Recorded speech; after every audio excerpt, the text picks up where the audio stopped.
very non-inviting for women. Fugazi is fitting in the face of all that and embracing racial diversity, gender diversity, creating safe spaces, is turning its back at the point that Fugazi enters on a lot of what had become bad about hardcore or post-punk. While preserving what was good about it, which was essentially that do-it-yourself aesthetic. You know, we're going to put these records out ourselves. We don't need these major corporations to help us. Which started to become an issue when Fugazi put out that debut album, Repeater, in April of 1990. Now, prior to that, they had put out a couple of EPs, Subtitled and Margin Walker in 1989, which got them noticed.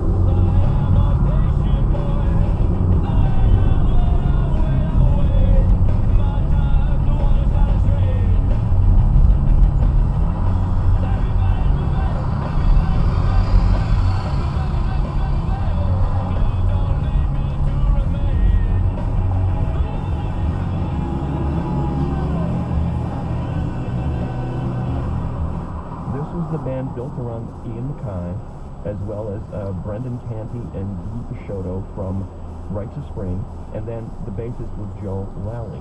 And this is basically the core essence of that band for the next decade that made that debut album.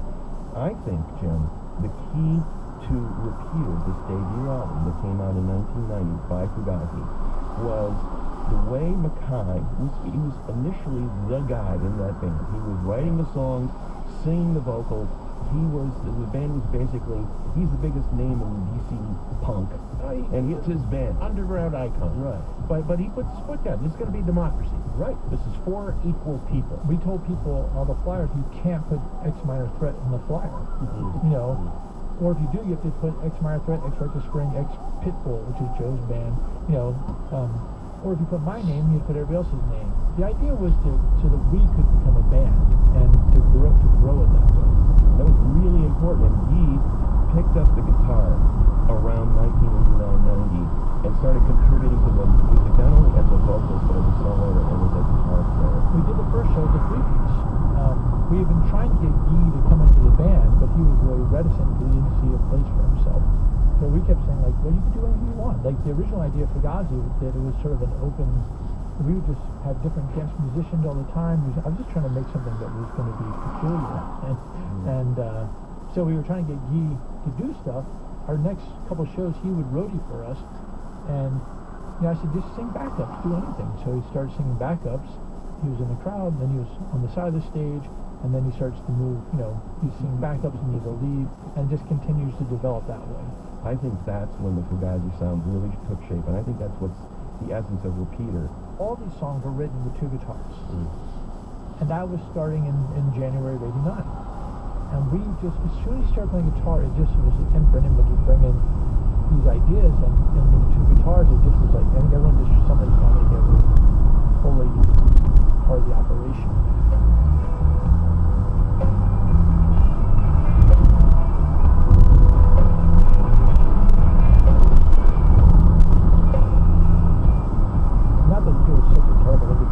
Songs, but literally that we were all writing together. And when I listen to these songs, it's funny because sometimes I wonder, like, who wrote this, who wrote that? And I don't know. Like, I think maybe Brendan wrote this part, or I wrote this part.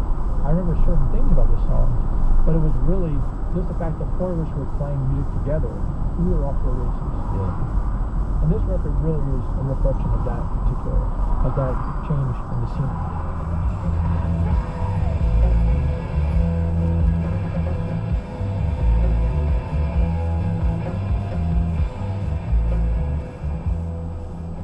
Talked a lot in practice. That's the way we would practice. We would just sit in the basement at Discord House, and it's super intimate. We would just play and play and play and talk and talk and talk, and we could play for 4 hours and just keep working on things.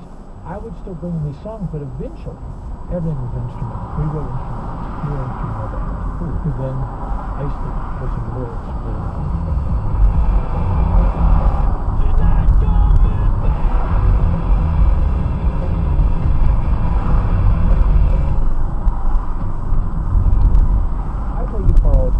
Write music all the time, and I know what my songs are about, but I cannot put that into words. That's why I'm striking like the wires with a pick, right? I literally cannot put into words.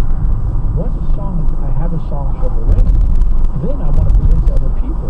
And I feel like, oh, you know, for people to understand, to have a connection with the song, I need to add some kind of language to it that will indicate the sort of significance of the music to me, you know. And I mean, I stand behind every lyric. There's no question that, like, it wasn't as if I was like, oh, here's some, you know, cool sounding thing I'm going to sing on. No, they're about things, and I meant it, and I mean it. She's not breathing! We'll hear more from Ian MacKaye when we continue our classic album dissection of Fugazi's Repeater. After the break, we'll look at the record's lyrical themes and its lasting influence on music. That's in a minute on Sound Opinions on WBEZ Chicago and WMNF.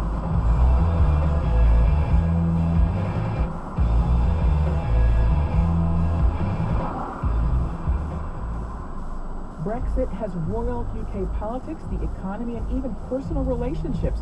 We'll hear from the one who called for the referendum. I will commence the process set out under our Referendum Act, and I will go to Parliament and propose that the British people decide our future in Europe.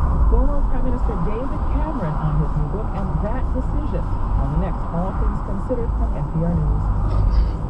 Ahead today at 5 on News 88.9 KNPR.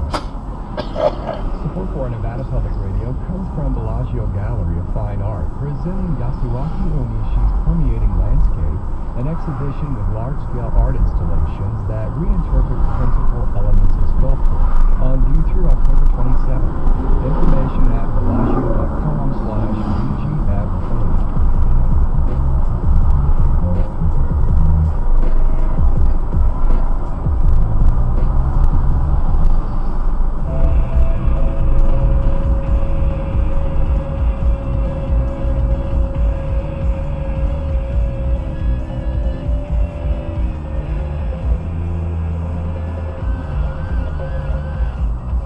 Welcome back to Sound Opinions. I'm Greg Kot, and today we're doing a classic album dissection, digging into Fugazi's 1990 album, Repeater.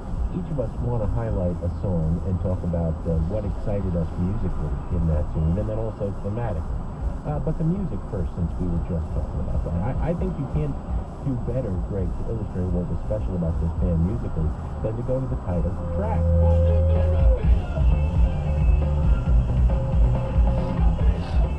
It is all four of them at different points, stepping forward and leading the tune. You know, you talk about lead drums, there's lead bass, there's the two guitars, they're so sinuous, and the way that they wrap around one another. There's no lead guitar. You know, one might be dominant at one point in the song, but it's as if they're trading off. It's a marathon, right? And they're passing the baton back and forth. And I, as a drummer, especially want to give a shout out to Brendan Canty. Listen to what he's doing on the drums throughout this song.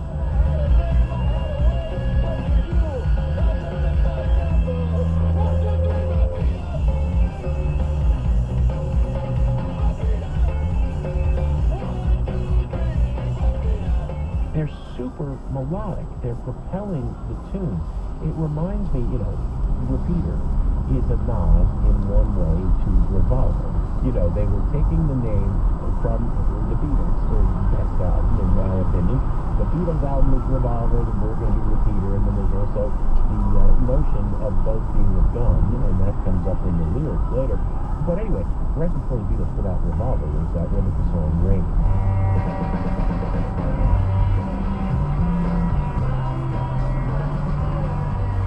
Which is one of the few examples, I think, in rock history of not indulgent drumming, but a drummer leading the song. Go back and listen to what Ringo Starr did in Rain. And I think Repeater, the song, the title track, is Canty doing the same thing with Fugazi.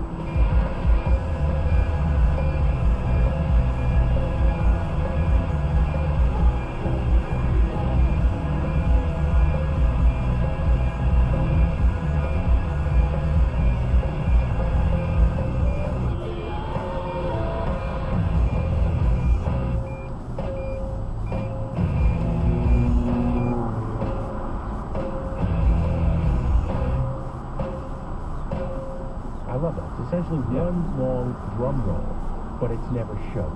And you know what? What I love is the way that song